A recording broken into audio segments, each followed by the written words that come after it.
একদিন রাজা কৃষ্ণচন্দ্র গোপালকে ডাকলেন। বললেন, গোপাল, আমার রাজপ্রসাদে যেই রান্না করে খাবার কখনোই ঠিকমতো হয় না। তুমি কি কিছু একটা করতে পারবে? গোপাল একটু ভেবেই বলল, মহারাজ, আমাকে একদিন সময় দিন, আমি সমাধান এনে দেব। পরদিন গোপাল রাজাকে একটি ছোট্ট মাটির হাঁড়ি এনে দিল। হাঁড়ির গায়ে ছিল লাল নীল দাগ। গোপাল বলল, এই হাঁড়িটা জাদুর হাঁড়ি। যেই রান্না করবে হাঁড়িকে সম্মান করে মাফ করো মা হাঁড়ি বলবে, তাহলেই খাবার সুস্বাদু হবে। রাজপ্রসাদের রাঁধুনিরা ভয়ে ভয়ে তাই করল। আশ্চর্য! খাবার সত্যিই দারুণ হয়ে গেল, সবাই খুশি। শেষে রাজা গোপালকে জিজ্ঞেস করলেন, গোপাল, হাঁড়িটা কি সত্যিই জাদুর?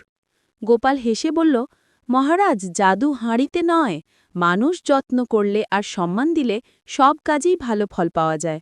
রাজা হেসে গোপালকে পুরস্কার দিলেন।